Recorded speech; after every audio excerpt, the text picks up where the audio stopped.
ഒരു പുതിയ വാഹനം നമ്മൾ പൂജയ്ക്ക് കൊണ്ടുപോകുമ്പോൾ ശ്രദ്ധിക്കേണ്ട ചില കാര്യങ്ങളുണ്ട്.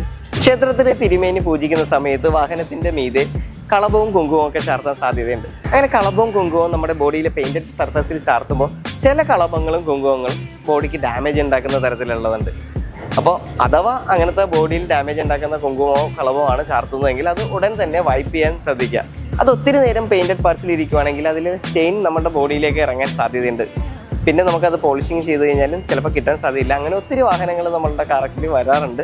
ഇതേപോലെ സ്റ്റെയിൻ കുങ്കുമത്തെ നായെന്നൊക്കെ പറഞ്ഞിട്ട് എല്ലാ കുങ്കുമവും കളവും അതേപോലെ ആണെന്നുള്ളതല്ല. അപ്പം ചില കുങ്കുമവും കളവും ഇതേപോലത്തെ സ്റ്റെയിൻ വരുന്നതുണ്ട്. അപ്പോൾ അത് ശ്രദ്ധിക്കുക.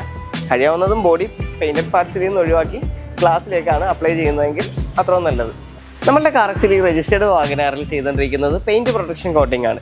ഇതിൻ്റെ കസ്റ്റമർ ഷോറൂമിൽ വാഹനം ബുക്ക് ചെയ്യാൻ പോയ സമയത്ത് തന്നെ നമ്മളുടെ പക്കലും വന്ന് ഏത് തരത്തിലുള്ള കോട്ടിംഗ് ആണ് ഡാർക്ക് കളർ വാഹനത്തിന് അനുയോജ്യം എന്നുള്ളത് ചോദിച്ച് വ്യക്തമായ ഒരു ധാരണ ഉണ്ടാക്കിയിട്ടാണ് ഈ കോട്ടിംഗ് ചൂസ് ചെയ്തത്. ഇപ്പോൾ കസ്റ്റമർ ചൂസ് ചെയ്തേക്കുന്ന കോട്ടിംഗ് ബോറോഫിൻ കോട്ടിംഗ് ആണ് ഈ വാഹനത്തിന് വേണ്ടിയിട്ട്. അപ്പോൾ നിങ്ങളോ നിങ്ങളുടെ സുഹൃത്തുക്കളോ ഒരു പുതിയ വാഹനം മേടിക്കുമ്പോൾ അതിൻ്റെ പെയിൻറ്റ് പ്രൊട്ടക്ഷൻ കോട്ടിങ്ങുകൾ ചെയ്യാൻ ആഗ്രഹിക്കുന്നുണ്ടെങ്കിൽ വിവിധ തരത്തിലുള്ള പ്രൊട്ടക്ഷൻ കോട്ടിങ്ങുകളുണ്ട്. നമുക്ക് സെറാമിക്, ഗ്രഫൈൻ, ബോറോഫിൻ, PPF ഇങ്ങനത്തെ ഏതെങ്കിലും പെയിൻറ്റ് പ്രൊട്ടക്ഷൻ കോട്ടിങ് ചെയ്യാൻ ആഗ്രഹിക്കുന്നുണ്ടെങ്കിൽ വാഹനം ഷോറൂമിൽ ബുക്ക് ചെയ്യുന്ന സമയത്ത് തന്നെ നമ്മളുടെ കാറക്സിലെ സർവീസും ബുക്ക് ചെയ്യുക. കാറക്സിൻ്റെ നമ്പർ സ്ക്രീനിൽ നൽകുന്നുണ്ട്.